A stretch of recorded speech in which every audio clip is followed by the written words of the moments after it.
الدین الخالص. الحمد لله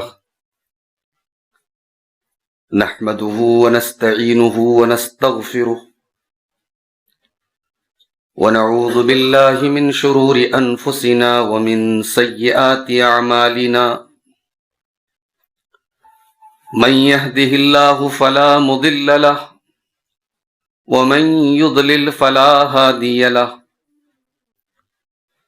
وأشهد أن لا إله إلا الله وحده لا شريك له وأشهد أن محمدا عبده ورسوله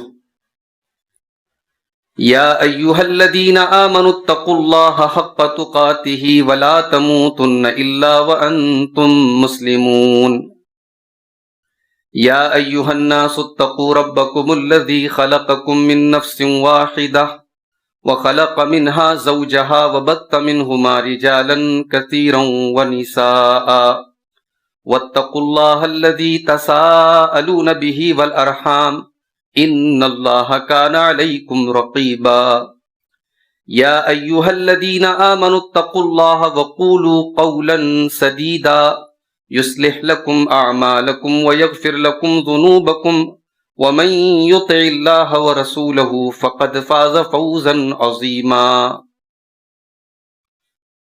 أما بعد فإن خير الحديث كتاب الله وخير الهدي هدي محمد صلى الله عليه وسلم وشر الأمور محدثاتها وكل محدثة بدعة وكل بدعة ضلالة وكل ضلالة في النار.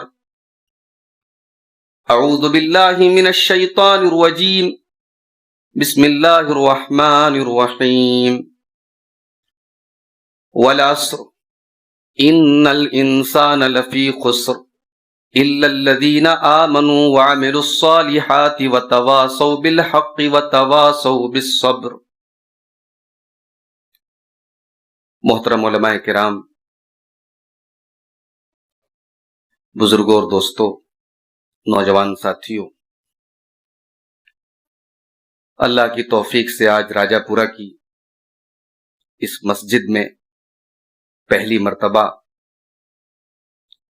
اس دینی پروگرام کا انعقاد کیا گیا ہے. ذمہ داروں کی یہ خواہش ہے کہ یہاں پہ جلد سے جلد جمعہ بھی قائم ہو. اللہ اس کی بھی توفیق دے، اس کو بھی آسان کرے. بڑی خوشی کی بات ہے اور بڑی بابرکت یہ محفل ہے.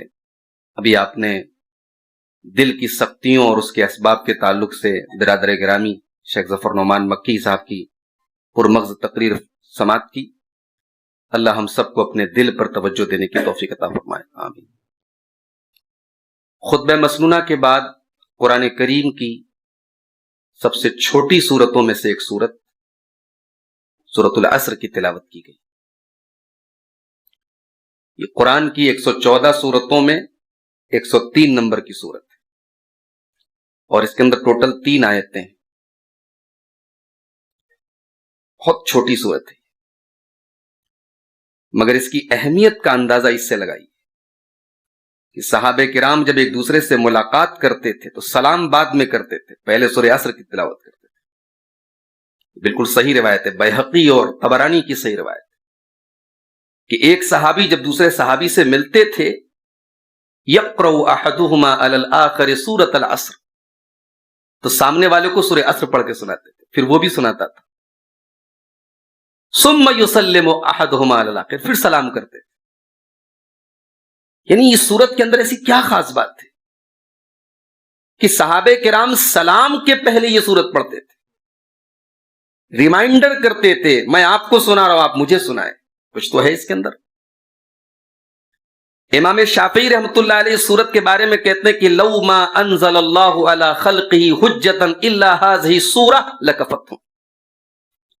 اللہ تبارک و تعالیٰ نے اپنے بندوں کے لیے پورے قرآن کی 113 سورتیں اور نازل نہ کی ہوتی، صرف یہی ایک سورت نازل کی ہوتی تو بندے یہ نہیں کہہ سکتے تھے کہ اللہ تو نے ہدایت نہیں دی. پوری ہدایت اس کے اندر موجود تھی، کافی ہوتی ہے ایک سورت.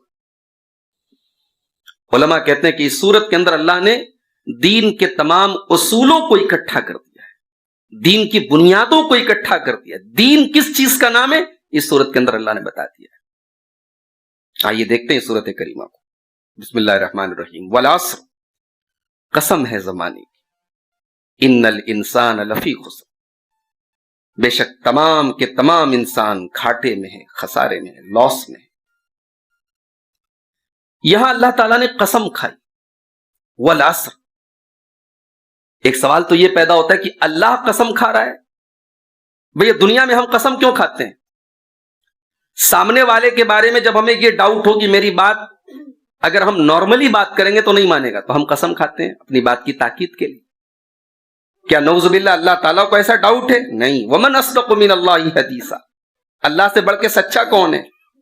اور اللہ اگر کوئی بات کہہ رہا ہے ہم نہ مانے، اللہ کو کیا فرق پڑتا ہے؟ ساری کائنات اگر اللہ کی عبادت کرے، اللہ کی حکومت میں کوئی زیادتی نہیں ہو سکتی، اور ساری کائنات اللہ کو نہ مانے، اللہ کی حکومت میں کوئی کمی نہیں ہو سکتی۔ تو اللہ تبارک و تعالیٰ قسم کھا رہا ہے یہ بتانے کے لیے کہ جو میں بات بتا رہا ہوں میرے بندو، یہ تمہارے لیے بہت امپورٹنٹ ہے۔ اور یہاں ایک بات اور نوٹ کر لیجیے، اللہ جس کی چاہے قسم کھا سکتا ہے، مگر ہم اللہ کے علاوہ کسی اور کی قسم نہیں کھا سکتے۔ من حلف بغیر اللہ فقد اشرک، اللہ کے علاوہ کسی اور کی قسم کھانا شرک ہے۔ لوگ بیوی کے سر پہ ہاتھ رکھ کے کہتے ہیں تیری قسم کھاتا ہوں، بچے کی قسم کھاتے ہیں لوگ، حرام ہے، یہ شرک ہے۔ بلکہ قرآن کی قسم بھی نہیں کھانا چاہیے۔ علماء کہتے ہیں کہ قرآن کی قسم آپ زبانی کھا سکتے ہیں، جیسے آپ اللہ کی قسم کھاتے ہیں، آپ ایسے کہہ سکتے ہیں قرآن کی قسم، کیونکہ قرآن اللہ کا کلام ہے، تو جیسے اللہ کی قسم کھا سکتے ہیں، اللہ کے کلام کی بھی قسم کھا سکتے ہیں۔ مگر قرآن کو ہاتھ میں لے کے قرآن کی قسم نہیں کھانا چاہیے، کیونکہ قرآن جو ہمارے ہاتھ میں ہے وہ اللہ کا کلام نہیں، اس کے اندر جو بات لکھی ہے وہ اللہ کا کلام ہے۔ جو ہمارے ہاتھ میں قرآن ہے وہ تو کاغذ کا ہے، وہ تو اللہ کی مخلوق ہے، اس کے اندر جو باتیں لکھی ہیں وہ اللہ کا کلام ہے۔ اس لیے علماء کہتے ہیں کہ ہاتھ میں، ہمارے یہاں اس قسم کو سب سے اعلیٰ قسم مانا جاتا ہے۔ چلو میں قرآن اٹھاؤ، ہے نا، دو بھائیوں میں جھگڑا ہوا، چلو قرآن اٹھاؤ، تو قرآن کوئی اٹھا لے تو لوگ کہتے ہیں ہاں اس کی بات مان لی جائے گی۔ غلط ہے یہ طریقہ غلط، یہ رواج غلط ہے۔ قرآن کو ہاتھ میں لے کے قسم نہیں کھانا چاہیے، کبھی صحابہ نے کبھی قرآن ہاتھ میں لے کے قسم نہیں کھائی۔ اللہ کے علاوہ کسی اور کی قسم نہیں کھا سکتا، اللہ جس کی چاہے قسم کھا سکتا ہے۔ اب اللہ جب کسی چیز کی قسم کھاتا ہے تو دو مقصد ہوتا ہے، ایک تو یہ بتانے کے لیے کہ میں جو بات کہنے جا رہا ہوں بہت اہم ہے، اور دوسرے اللہ جس چیز کی قسم کھاتا ہے وہ چیز بہت اہم ہوتی ہے۔ اللہ نے انجیر کی قسم کھائی، اللہ نے زیتون کی قسم کھائی، اللہ نے طور پہاڑ کی قسم کھائی، اللہ نے فجر کی قسم کھائی، اللہ نے سورج کی قسم کھائی۔ تو اللہ جس چیز کی بھی قسم کھاتا ہے وہ چیز بڑی اہم ہوتی ہے۔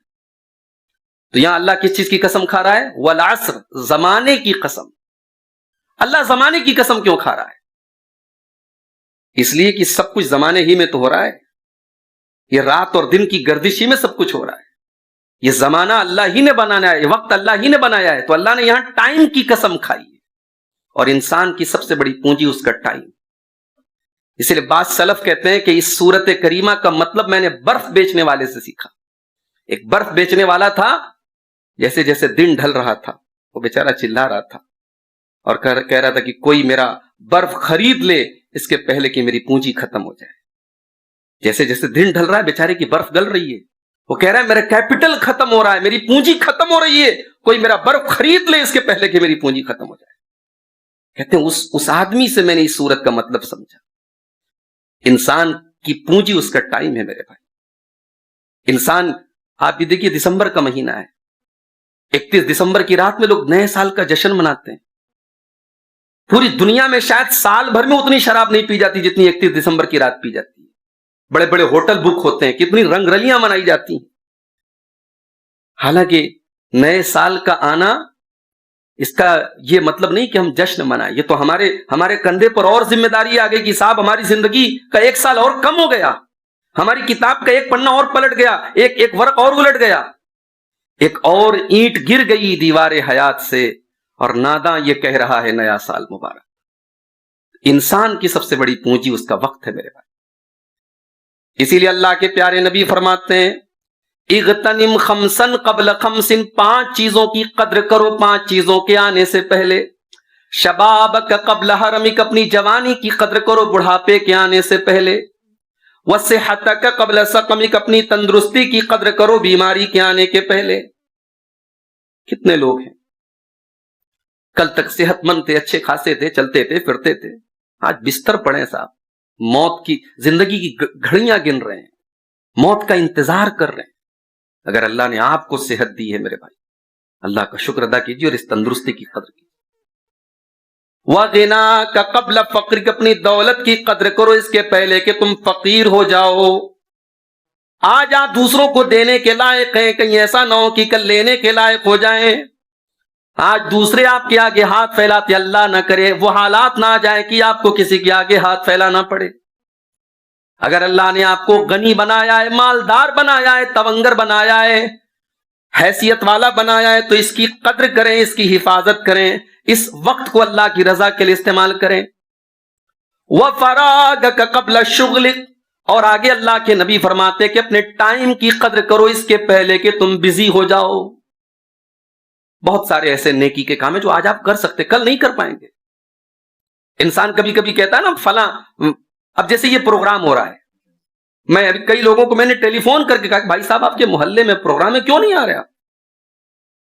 یہ ہماری بدنصیبی دیکھیے کہ اس طریقے کی مجلسیں اس گئے گزرے دور میں منعقد ہو رہی ہیں, ہمارے گھر تک, ہمارے محلے تک آ رہی ہیں, اور ہم شامل نہ ہو تو ہم سے بڑا بدنصیب کون؟ ہم باتیں اتنی لمبی چوڑی کرتے ہیں. آج آپ بہت کچھ کر سکتے ہیں جو کل نہیں کر پائیں گے. انسان کی زندگی جیسے جیسے آگے بڑھتی ہے انسان بزی ہوتا چلا جاتا ہے. لوگ کہتے ہیں نا فلاں چیز کا وقت نہیں ملتا ہے, وقت نکالا جاتا ہے. اس مسجد, آج اس مسجد کی زمین اللہ کے فضل و کرم سے حاصل ہو گئی, بہت بڑی اللہ کی توفیق ہے. لیکن یہاں کے ہمارے جو ذمہ دار لوگ ہیں, احباب لوگ, آپ ان سے پوچھیں کہ جب یہ زمین لینے کی بات تھی تو بہت دور, دلی بہت دور نظر آ رہا تھا کہ کیسے یہ کام پاسبل ہو. لیکن اللہ نے توفیق دی لوگوں کو, لوگوں نے وقت نکالا, اللہ نے آج یہ دن بھی ہم کو دکھایا. تو اپنے ٹائم کی قدر کریں اس کے پہلے کہ آپ بزی ہو جائیں. وَحَيَاتَكَ قَبْلَ مَوْتِكَ, اور اپنی زندگی کی قدر کریں اس کے پہلے کہ موت آ جائے. وَالْعَصْرِ, زمانے کی قسم ہے.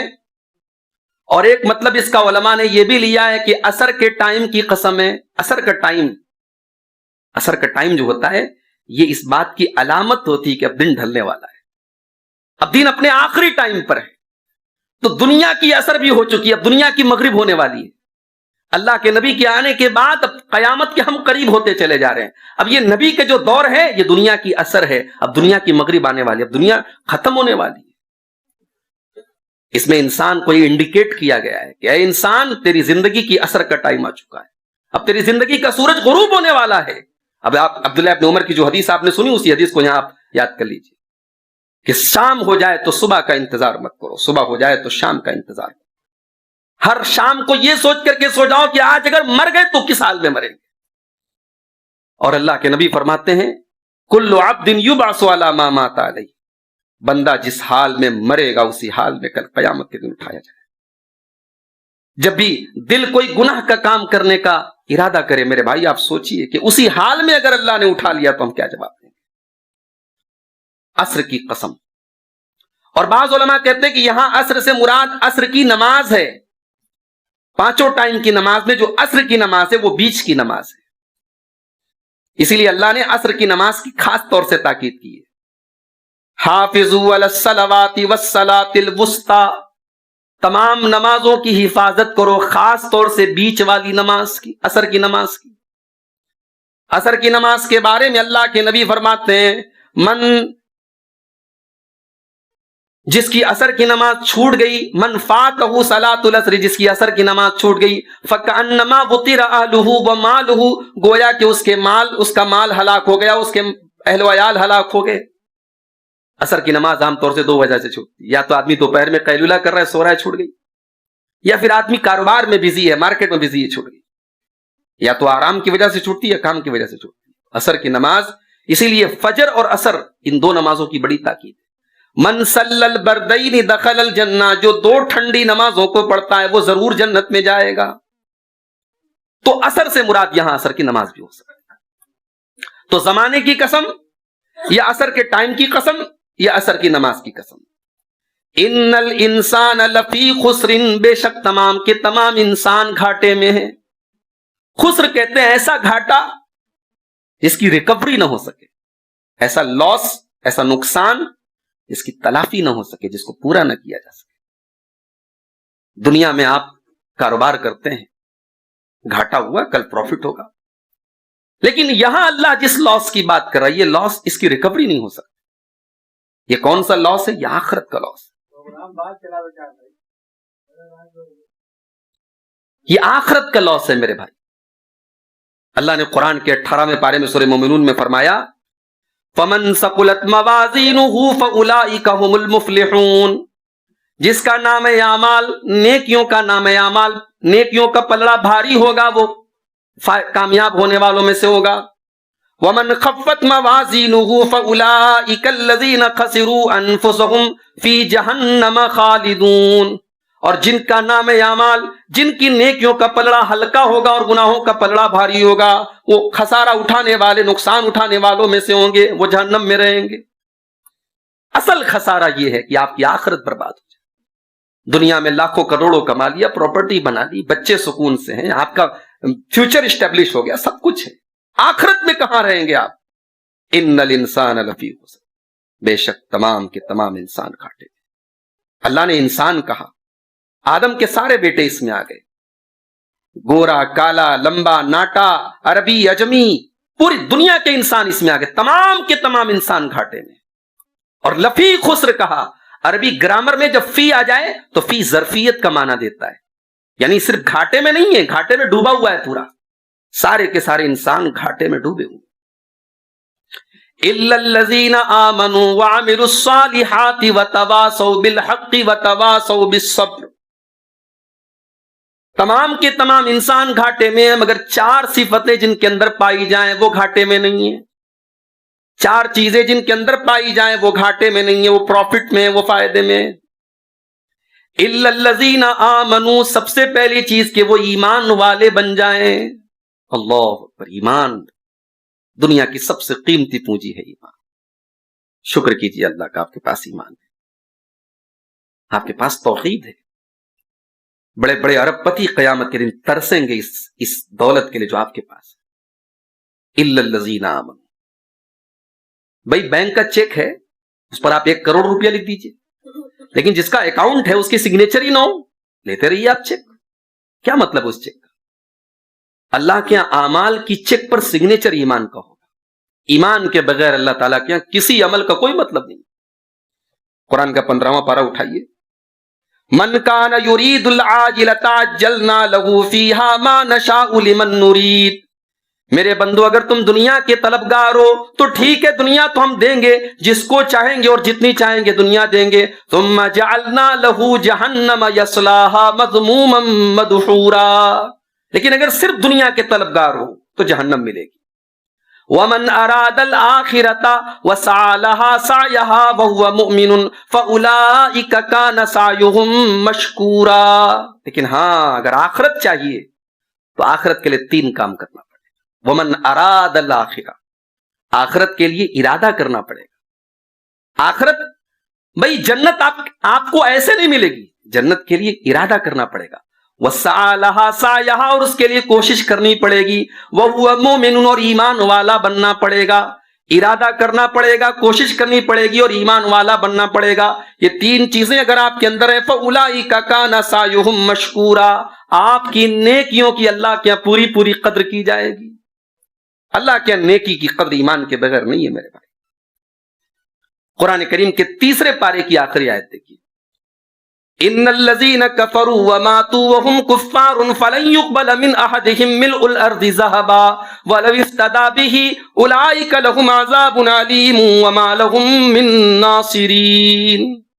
جو لوگ توحید کے بغیر دنیا سے چلے گئے, ایمان کے بغیر دنیا سے چلے گئے, قیامت کے دن وہ زمین بھر کے سونا اللہ کی بارگاہ میں لے کے آئیں گے کہ اللہ یہ سونا میں لے کے آیا ہوں, اس کو تو لے لے اور مجھے عذاب سے بچا لے. اللہ کہتا نہیں, زمین بھر کے سونا تم لے کے آئے, ایمان کہاں ہے؟ ویئر از دا ایمان؟ ایمان کہاں ہے؟ وہ ایمان دنیا کی سب سے بڑی پونجی ہے. الا الذین آمنوا. اب ایمان کس کو کہتے ہیں؟ تو یاد رکھیے, ایمان کے 6 ارکان ہیں. 6 چیزوں کو آپ کو ماننا ہے, اور ویسے ماننا ہے جیسے اللہ اور اس کے رسول نے کہا ہے.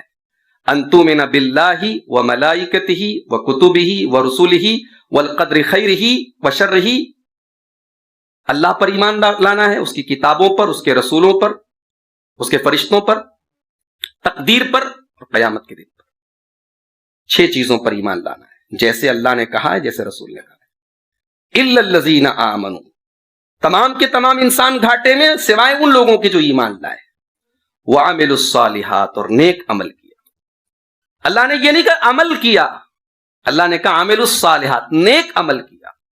اللہ کیا ہر عمل نہیں چلے گا، اللہ کیا کوانٹٹی نہیں، اللہ کیا کوالٹی ہونی چاہیے۔ الذی خلق الموت والحیات لیبلوکم ایکم احسن عملا، اللہ نے موت اور زندگی کا سسٹم اس لیے بنایا تاکہ وہ یہ دیکھے کہ کون اچھا عمل کرتا ہے۔ آپ کا عمل کتنا ہے یہ میٹر نہیں کرتا، آپ کا عمل کیسا ہے یہ میٹر کرتا ہے۔ تو آپ کا عمل عمل صالح ہونا چاہیے، اور عمل صالح کب ہوگا؟ جب اس کے اندر 2 شرطیں پائی جائیں، ایک یہ کہ آپ کا عمل صرف اللہ کے لیے ہو، اخلاص ہو اس کے اندر، اور دوسرے یہ کہ وہ عمل اللہ کے پیارے نبی صلی اللہ علیہ وسلم کے طریقے کے مطابق۔ اگر اخلاص نہیں ہے تو ریاکاری ہے، اور نبی کے طریقے پر نہیں ہے تو بدعت ہے۔ تو ریاکاری بھی نہیں چلے گی، بدعت بھی نہیں چلے گی، اخلاص ہونا چاہیے اور نبی کے طریقے پر ہونا چاہیے۔ وَتَوَاصَوْا بِالْحَقِّ، ایمان لے آئے، نیک عمل بھی کر لیا، اب تو جنت مل جانی چاہیے، کہا نہیں۔ اسلام اس کی تعلیم نہیں دیتا ہے کہ آپ اجالے میں ہیں، ساری کائنات اندھیرے میں، تو کیا فرق پڑتا ہے؟ نہیں، اگر آپ کے گھر میں اجالا ہے اور آپ کے پڑوسی کے گھر میں اندھیرا ہے تو آپ سے پوچھا جائے گا۔ صرف ایمان اور عمل صالح یہ کافی نہیں ہے خسارے سے بچنے کے لیے۔ وَتَوَاصَوْا بِالْحَقِّ، آپ کو وصیت کرنا ہے، آپ کو دعوت دینا ہے، آپ کو پہنچانا ہے۔ اگر آپ کے پاس توحید ہے تو مشرکوں کے پاس توحید پہنچانا ہے، اگر آپ سنت پر ہیں تو بدعت کرنے والوں تک سنت کو پہنچانا ہے، اگر آپ کے پاس نبی کا طریقہ ہے تو جو نبی کے طریقے پر نہیں ان کو بتانا ہے کہ نبی کا طریقہ کیا ہے۔ وَتَوَاصَوْا بِالْحَقِّ، اور علماء کہتے ہیں تواصو کا لفظ آیا ہے، اللہ نے تواصو کا لفظ استعمال کیا۔ تواصو کے اندر آپس میں تعاون ہونا چاہیے۔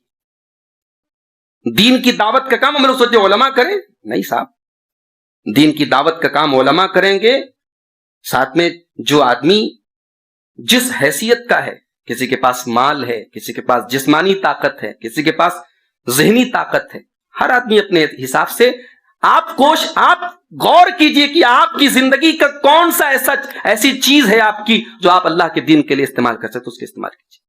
آپ وکیل ہیں، آپ اپنے قانون دانی کا استعمال کیجئے، آپ ڈاکٹر ہیں، آپ اپنی ڈاکٹری کا استعمال کیجئے، آپ انجینئر ہیں، آپ اپنی انجینئرنگ کا استعمال کیجئے، آپ کو اللہ نے سماج میں اسٹیٹس دیا، آپ اپنے اسٹیٹس کا انتظام، آپ تاجر ہیں، اپنی دولت کا استعمال کیجئے۔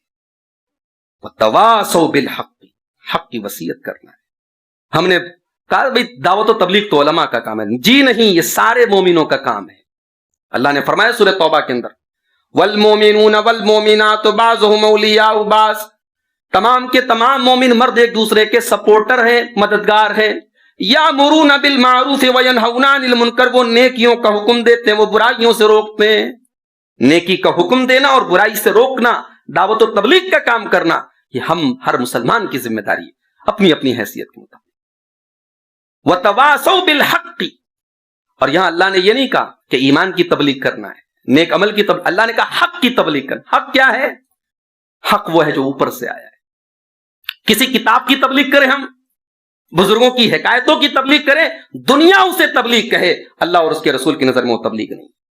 تبلیغ وہ ہے جو حق کی تبلیغ ہو، اور حق کا مطلب جو کلیئر ہو، جو میٹنگیں بند کمروں میں کی جائیں، جو انڈر گراؤنڈ جو تنظیمیں کام کرے، وہ حق کی دعوت نہیں ہے۔ حق تو واضح ہوتا ہے، اللہ کے نبی نے ہمیں جو طریقہ بتایا وہ کلیئر ہے، اس کے لیے کسی سیکرٹ میٹنگ کی ضرورت نہیں ہے، انڈر گراؤنڈ میٹنگ کی ضرورت نہیں ہے۔ ترکتکم علی المحجۃ البیضاء، اے میری امت کے لوگوں، میں نے تم کو بالکل کلیئر راستے پر چھوڑا ہے، اس میں کوئی بات سیکرٹ نہیں ہے، کوئی بات بند کمرے میں کی جانے لائق نہیں۔ تو جو آرگنائزیشنز ایسی ہیں جو چپکے سے دعوت دیتی ہے، لفافہ آپ کو تھما دیا، آپ کے نام دعوت ہے، کیا ہے؟ کچھ نہیں لکھا ہے۔ یہ حق کی علامت نہیں، حق کلیئر ہونا چاہیے۔ وَتَوَاصَوْا بِالْحَقِّ، کامیابی کی تیسری علامت کہ حق کی وصیت کرتے ہیں۔ اور ایک بات اور یاد رکھیے، اگر آپ کے کہنے سے کوئی بے نمازی بن گیا تو جب تک وہ نماز پڑھتا رہے گا آپ کو ثواب ملتا رہے گا، اس کی نماز کا اس کو پورا ثواب ملے گا، اور آپ کو اس کی نماز کا پلس آپ کو بھی ثواب ملے گا۔ من دعا الی ھدی کان لہ مثل اجر فاعلہ، جس نے کسی دوسرے کو ہدایت کے کام کی دعوت دی تو جب تک وہ کام کرنے والا وہ کام کر رہا ہے تم کو ثواب ملتا رہے گا. ومن دعا الی ضلالۃ، اور اگر تم نے کسی کو گمراہی کی دعوت دی، آپ کے کہنے سے کوئی مشرک ہو گیا، کوئی بدعتی ہو گیا، کوئی دین سے بدک گیا، تو جب تک وہ غلط کام کرتا رہے گا اس کا وبال آپ کے سر پر پڑتا رہے گا. قابل نے صرف اپنے بھائی کو قتل کیا تھا، مگر اللہ کے نبی کہتے ہیں قیامت تک جتنے قتل ہوں گے سب کا گناہ قابل کے سر پر ہوگا. کیوں؟ کیونکہ قابل نے قتل کی شروعات کی. تو کوشش یہ کیجئے کہ آپ نیکی کی شروعات کرنے والے بنے، آپ گناہ کی شروعات کرنے والے نہ بنے. وَتَوَاصَوْا بِالْحَقِّ، حق کی وصیت کریں. اس کے بعد آخری چیز وَتَوَاصَوْا بِالصَّبْرِ، اور نقصان سے بچنے والوں کی چوتھی پہچان یہ کہ وہ صبر کی وصیت کرتے ہیں. صبر کرنا بھی ہے اور صبر کی وصیت بھی کرنا ہے. اب یہ صبر کیا ہے؟ تو یاد رکھیے صبر 3 طرح کا ہوتا ہے: الصبر علی المأمور، الصبر عن المحظور، الصبر علی المقدور. اس کو نوٹ کر لیجیے. صبر 3 ٹائپ کا ہوتا ہے. ایک صبر ہے اللہ کے حکم کے اوپر صبر کرنا، بہت مشکل کام ہے. سارا زمانہ بے پردہ ہے اور آپ کی بیٹی کو پردہ کرنا ہے، صبر نہیں چاہیے. فجر کی نماز میں ساری دنیا آرام کر رہی ہے، آپ کو اٹھ کر کے مسجد میں آنا، یہ صبر نہیں چاہیے. دنیا اپنے مال کو جہاں تہاں لٹا رہی ہے اور آپ کو اپنے مال، اپنی گاڑھی کمائی کا 2.5% زکات میں دینا ہے، صبر نہیں ہے. الصبر علی المأمور، اللہ کے حکم کے اوپر صبر کرنا. یہ اللہ کا حکم ہے، میں کرنا ہے. نفس کے اوپر گراں گزرے، طبیعت کے اوپر گراں گزرے، تب بھی کرنا ہے. اگر اللہ کا کام ہے، رسول کا کام ہے، دین کا کام ہے، اس کو کرنے میں جتنی بھی قربانی دینی پڑے اس کو دیجئے، وہی صبر ہے. اللہ کے نبی فرماتے حفت الجنت بالمکارہ، جنت کو اللہ تعالیٰ نے ناپسندیدہ چیزوں سے گھیر دیا ہے. جنت کوئی پھولوں کی سیج نہیں ہے کہ چلتے چلے جاؤ، جنت کانٹوں بھرا راستہ ہے بھائی. جنت میں جانے کے لیے نفس کی قربانی دینی پڑے گی. تو یہ صبر کی پہلی قسم ہے. اور صبر کی دوسری قسم الصبر عن المحظور، گناہ کرنے کا موقع بھی مل رہا ہے، گناہ کرنے کے حالات بھی ہیں، لیکن اپنے نفس کو بچایا جائے، یہ صبر ہے. شراب پی رہے ہیں لوگ، کچھ تو ہے اس کے اندر مزہ آ رہا ہے، لیکن ہم اپنے آپ کو شراب سے بچائیں، یہ صبر ہے. زناکاری کا ماحول ہے، بدکاری کا ماحول ہے، لیکن ہم اپنے آپ کو بچائیں، یہ صبر ہے. بہت سارے مارکیٹ میں ایپ آ رہے ہیں، لوگ اس کے ذریعے 100 کا 1 لاکھ کما رہے ہیں، جوا کی شکل میں، سٹے کی شکل میں. آج کل بہت سارے ایپ آ رہے ہیں انٹرنیٹ پہ، مارکیٹ میں. ہمارا نوجوان بڑی تیزی سے جا رہا ہے. پیسہ کس کو برا لگتا ہے بھائی؟ مگر ٹھیک ہے، ہم 100 روپیہ کما رہے ہیں حلال کا، ہمارے لیے وہ کافی ہے. یہ صبر ہے. الصبر عن المحظور، اللہ نے جس کام سے منع کر دیا ہے اپنے نفس کو روک لینا، یہ صبر ہے. اور صبر کی تیسری قسم الصبر علی المقدور، اللہ کی تقدیر کے اوپر صبر کرنا. بیٹا چلا گیا، صبر کریں. ماں کا انتقال ہو گیا، صبر کریں. باپ کا انتقال ہو گیا، صبر کریں. کاروبار میں نقصان ہو گیا، صبر کریں. وَلَنَبْلُوَنَّكُمْ بِشَيْءٍ مِّنَ الْخَوْفِ وَالْجُوعِ وَنَقْصٍ مِّنَ الْأَمْوَالِ وَالْأَنفُسِ وَالثَّمَرَاتِ وَبَشِّرِ الصَّابِرِينَ، ہم تمہیں ضرور آزمائیں گے جان کی کمی سے، مال کی کمی سے، پھلوں کی کمی سے. اور اے نبی آپ بشارت سنا دیجئے صبر کرنے والوں کو. الذین اذا اصابتهم مصیبۃ قالوا انا للہ وانا الیہ راجعون، صبر کرنے والوں کی پہچان یہ ہے کہ ان کے اوپر جب بھی کوئی مصیبت آتی ہے ان کی زبان سے بس ایک ہی جملہ نکلتا ہے، انا للہ وانا الیہ راجعون، بے شک ہم اللہ کے لیے ہیں اور اللہ ہی کی طرف جانے والے ہیں. یہ پڑھتے ہیں انا للہ وانا الیہ راجعون.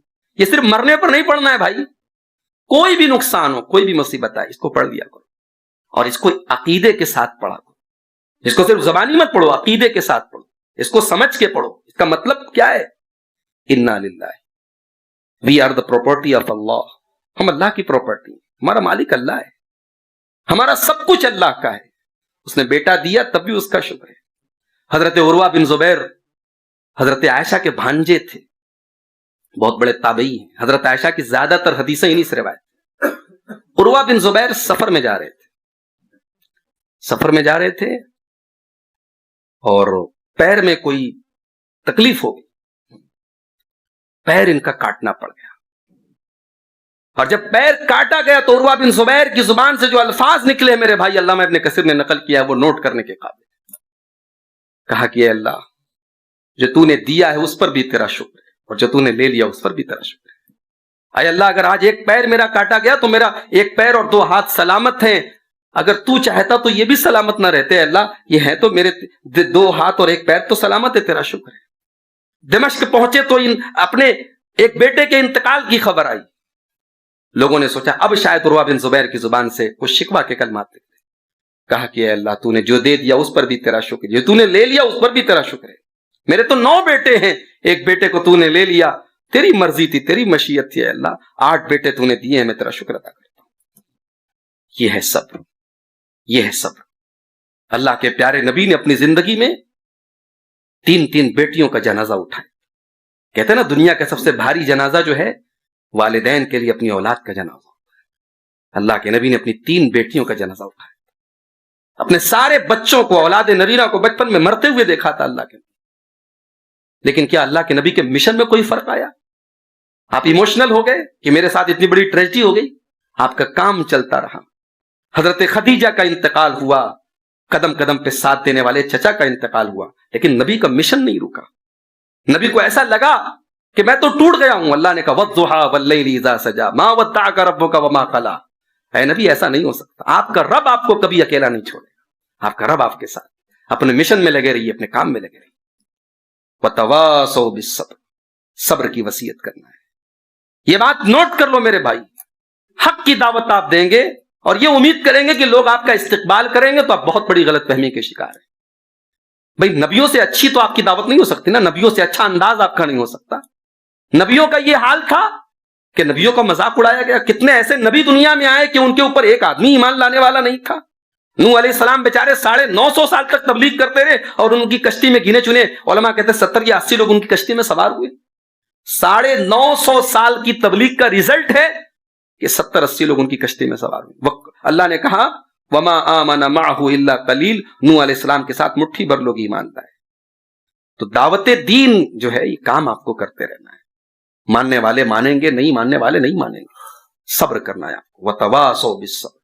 تو یہ 4 چیزیں اگر آپ کے اندر ہیں، اللہ کہہ رہا ہے کہ یہی وہ لوگ ہیں جو خسارے میں نہیں، باقی ساری کائنات خسارے میں۔ اب آپ اور ہم غور کریں کہ ہمارے اندر ایمان ہے کہ نہیں۔ بھئی کلمہ تو پڑھتے ہیں ہم، توحید پر تو ہیں، مگر ایمان کی کچھ علامتیں ہیں وہ ہمارے اندر ہیں۔ انما المؤمنون الذین اذا ذکر اللہ وجلت قلوبهم، مومن تو وہ لوگ ہیں کہ جب اللہ کا نام لیا جائے تو ان کا دل کانپ جائے۔ ہمارا دل کانپتا ہے کیا؟ ہم سوچیں، کبھی غور کریں، اللہ کا نام لیا جاتا ہے تو ہمارے دل پر کچھ اثر پڑتا ہے کیا؟ اگر پڑھ رہا ہے تو ایمان ہے، نہیں پڑھ رہا ہے تو ایمان کمزور ہے۔ وَإِذَا تُلِيَتْ عَلَيْهِمْ آيَاتُهُ زَادَتْهُمْ ایمانا، اور مومن تو وہ لوگ ہیں کہ جب اللہ کی آیتیں ان کے سامنے پڑھی جاتی تو ان کا ایمان بڑھ جاتا ہے۔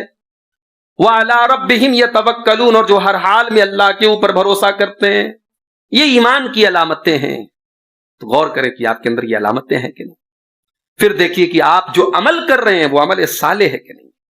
اگر ایمان ہے اور عمل صالح تو پھر تیسری چیز دیکھیے کہ آپ اس کی دعوت میں آپ کا رول کیا ہے، حق کو دوسروں تک پہنچانے میں آپ کا رول کیا ہے۔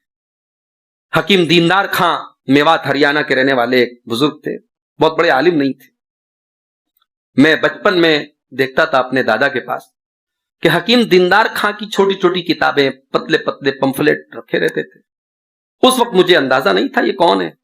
بعد میں ہریانہ کے سفر میں گیا تو لوگوں نے بتایا کہ یہ معمولی پڑھے لکھے تھے، بہت بڑے عالم نہیں تھے، مگر بیچارے ان کی زندگی پوری اللہ کی دعوت میں گزری۔ چھوٹے چھوٹے رسالے، پمفلٹ وہ چھاپتے تھے۔ اس زمانے میں پڑھنے پڑھانے کا رواج تھا، موبائل وغیرہ نہیں تھا، سوشل میڈیا نہیں تھا، لوگ پڑھتے تھے، اور ان کے وہ چھوٹے چھوٹے پمفلٹ سے نہ جانے کتنے لوگوں کو اللہ نے ہدایت دی۔ ہمارے علماء ایسے تھے میرے بھائی، ہمارے اسلاف ایسے تھے۔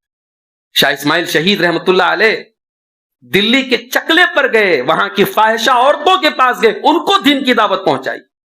شاہ اسماعیل شہید رحمت اللہ علیہ کی سیرت میں لکھا ہے کہ ایک مرتبہ مسجد میں درس دے رہے تھے، جامع مسجد میں ریگولر ان کا درس چلتا تھا۔ درس ختم ہو گیا، ایک آدمی آیا، شاہ صاحب نے پوچھا کیا بات ہے؟ بولا میں تو آپ کا درس سننے آیا تھا۔ کہ کوئی بات نہیں، بیٹھ جاؤ۔ شاہ صاحب نے پوری تقریر اس ایک آدمی کے لیے ریپیٹ کی، ان کی سوانے میں لکھا ہے۔ کہا بھئی میرا کام پہنچانا ہے تمہیں، تم مجھے سننے کے لیے آئے ہو، میں تمہیں پوری بات تم کو دوبارہ سناتا ہوں۔ یہ ہمارے اسلاف تھے میرے بھائی۔ آج ہمارے کاموں سے برکت چھین لی گئی، ہمارے قلم سے برکت چھین لی گئی، ہماری زبان سے برکتیں چھین لی گئی۔ آج لوگ اعتراض کرتے ہیں، صاحب بڑی بڑی باتیں کرتے ہیں، کہنے والے یہاں تک کہتے ہیں کہ تحفۃ الاوزی میں کاپی پیسٹ ہے۔ ترمذی شریف کی ایک شرح ہے، مولانا عبد الرحمان مبارک پوری نے لکھی ہے، سعودی عرب میں اے سی کے کمروں میں بیٹھ کر اور کمپیوٹر پر کام کرنے والے چند ایسے ہمارے نوجوان قسم کے جو ہے لڑکے کہتے ہیں کہ صاحب اس دور میں جو لوگوں نے کتابیں لکھی ہیں وہ تو کاپی پیسٹ ہے، فتح الباری سے لے لیا، فلاں کتاب سے لے لیا۔ شرم آنی چاہیے میرے بھائی، آج آپ کے پاس کمپیوٹر ہے، ٹیکنالوجی ہے، آپ سیکنڈوں میں ادھر کی بات ادھر کی بات چیک کر سکتے ہیں۔ ان علماء نے اس دور میں حدیث کی کتابوں کی شرح لکھی تھی جب حدیثوں کا نام لینا جو ہے جرم مانا جاتا، تو کسی کام کی ویلو اس کے ماحول کے حساب سے بھی ہوتی ہے۔ شاہ ولی اللہ محدث دہلوی نے کبھی اپنا عقیدہ کھول کر کے بیان نہیں کیا، ان کو مطلب ہر مسلک کے لوگ کہتے وہ ہمارے مسلک کے آدمی تھے، مگر شاہ ولی اللہ کا ایک احسان ہندوستان کے مسلمانوں پر ہمیشہ رہے کہ انہوں نے قرآن و حدیث کی جوت لگا دی، قرآن و حدیث کا چشمہ وہیں سے، ہندوستان میں جتنے حدیث پڑھانے والے ہیں سب کی سند جا کر کے وہیں پہنچتی ہے۔ اور قرآن کریم کا پہلا فارسی ترجمہ شاہ ولی اللہ محدث دہلوی نے کیا تھا۔ اس زمانے میں قرآن کا ترجمہ کیا تھا جس زمانے میں قرآن کا ترجمہ کرنا گناہ مانا جاتا تھا۔ تو کسی کام کا ویلیویشن آپ ایسے مت کیجیے صاحب۔ اگر مولانا عبد الرحمان مبارک پوری نے مان لیجیے تحفۃ الاوزی کے اندر کچھ باتیں ادھر ادھر سے لی، تو اس زمانے میں فتح الباری ہندوستان میں کتنے لوگوں کے پاس ہوتی تھی آپ یہ سوچیے۔ ہمارے بنارس کے مولانا علامہ ابو القاسم صاحب بنارسی رحمۃ اللہ علیہ کے زمانے میں ہم نے پڑھا کہ وہ بیروت سے کتابیں منگواتے تھے۔ اس زمانے میں ڈاک کا نظام کیسا تھا، کیسے منگاتے رہے ہوں گے۔ ان کی لائبریری کی جو کتابیں جامعہ سلفیہ میں آج بھی موجود ہیں، بڑی قیمتی کتابیں۔ مولانا شمس الحق عظیم آبادی وہ بھی ایک معمولی عالم تھے، ٹیچر تھے، مگر کتنے علماء کو وہ وظیفہ دیتے تھے کہ تم یہ حدیث کا کام کرو، یہ فلاں کام کرو، ہم تمہیں وظیفہ دیں گے۔ نواب صدیق حسن خان نواب تھے بھوپال کے، وہ اپنی دولت استعمال کرتے تھے، بخاری شریف، مسلم شریف، ترمذی شریف، نسائی، ابن ماجہ، حدیث کی 6 کتابوں کا پہلا ترجمہ ہندوستان میں جو چھپا ہے، یہ نواب صدیق حسن خان نے باقاعدہ پیسہ دے کر کے باقاعدہ مہینے کا وظیفہ طے کیا تھا، نواب وحید الزماں حیدرآبادی کو دیتے تھے اور انہوں نے ان 6 کتابوں کا ترجمہ کیا۔ تو بھائیوں، دولت والوں نے دولت استعمال کی، ٹائم والوں نے ٹائم استعمال کیا، علم والوں نے علم استعمال کیا، دماغ والوں نے دماغ کھپایا۔ ہم کیا کھپا رہے ہیں؟ ہماری انرجی کہاں خرچ ہو رہی ہے؟ ہم دین کے لیے کچھ نہ کریں اور باتیں لمبی چوڑی کریں اور بزرگوں پر اعتراض کریں اور اسلاف پر اعتراض کریں، یہ بڑی بدتمیزی کی بات ہے۔ تو یہ 4 سبق یاد کر لیجئے جو سورہ اسرا میں دیتی ہے۔ ایمان والے بنیے، نیک عمل والے بنیے، اور صبر کی حق کی دعوت دیجئے، اور پھر اس دعوت کی راہ میں صبر کرتے بھی رہیے اور صبر کی تلقین بھی کرتے رہیے۔ اللہ سے دعا ہے رب العالمین ہمیں اس سورت کریمہ کو سمجھنے کی اور اس پر عمل کرنے کی توفیق عطا فرمائے۔ رب العالمین اس اللہ کے گھر کو ہم سب کو آباد کرنے کی توفیق عطا فرمائے۔ رب العالمین جن لوگوں کا بھی اس گھر میں، اس مسجد میں تعاون رہا ہے، اللہ ان کو ان کے مال و منال میں برکت عطا فرمائے، اور اس میں جو کام باقی ہے اللہ اس کو بھی ہم سب کو پورا کرنے کی توفیق عطا فرمائے۔ آج کی یہ بابرکت مجلس جن لوگوں کی محنت سے منعقد ہوئی، اللہ ان کے مال میں، ان کے اہل و عیال میں برکت نصیب فرمائے۔ اللہ ہم سب کو کہنے اور سننے سے زیادہ عمل کی توفیق عطا فرمائے۔ اللہ ہمیں سے جو لوگ بیمار ہیں اللہ ان کو شفا کامل عاجل عطا فرمائے، جو روزی روٹی سے پریشان ہیں اللہ ان کے کاروبار میں برکت نصیب فرمائے۔ جب تک ہم دنیا میں زندہ رہیں اسلام پر زندہ رہیں اور ہم سب کا خاتمہ ایمان پر ہو، آمین۔ وآخر دعوانا الحمدللہ رب العالمین، والسلام علیکم ورحمۃ اللہ۔